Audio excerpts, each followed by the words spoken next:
Yeah. Now.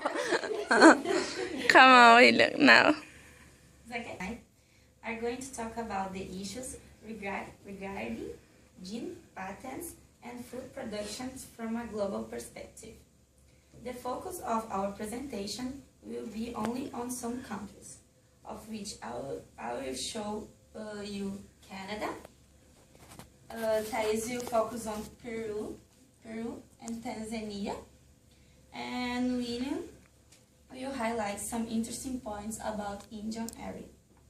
Well, let me start describing a long-running battle between a Canadian farmer versus Schmeiser and Monsanto. To begin with, he was concerned about the presence of Monsanto granola in his fields. Defending itself, Monsanto argued that Schmeiser had illegally used their seed, while Schmeiser argued the seed arrived there naturally, and therefore Monsanto had no claim to it.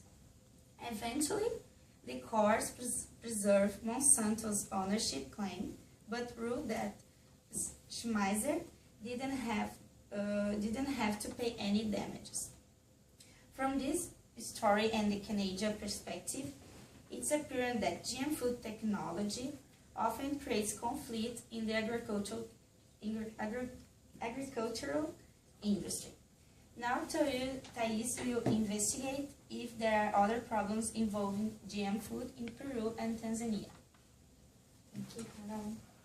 Carol has discussed the issues involving Canada and the companies. Now I'm going to move down to Peru. Regarding Peru, the topic of GM food has also brought some problems to this country. Peruvian farmers have been involved in an attempt to stop a seed from being spread, which produces a so-called terminator potato, which the farmers say it can threaten their biodiversity and their own ability to control food. The terminator potato has a gene which produces potato that do not sprout unless treated with chemicals supplied by the patent owner. This means that the plants won't have babies unless they use the products produced by the companies. So, local farmers fear the genes could contaminate crops, forcing them to only use the company's products.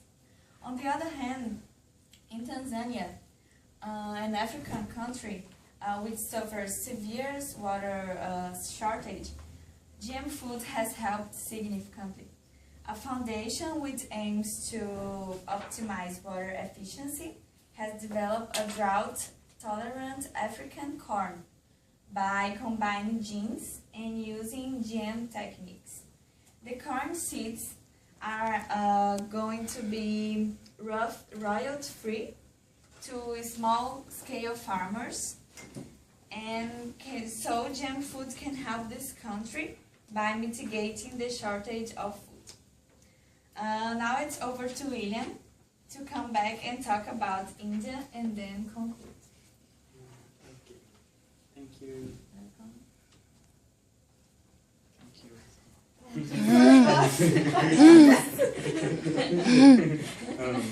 We've heard a bit about the GM current situation in Peru and Tanzania. Now, I'd like to move on to its state in India. Concerns about the mental health of farmers there has arisen. However, a large scientific study shows that suicides among Indian farmers have not increased as a result of the introduction of GM crops. Yet, farmers' suicides were recently cited by Prince Charles as one of the use of GM technology. He says that the failure of many GM crop varieties would lead to a tragic rate of farmer suicides in India. Also, Guerre, in the New Scientist magazine, identifies a lack of financial support for farmers as a key problem, causing many to borrow money from loan sharks at crippling interest rates.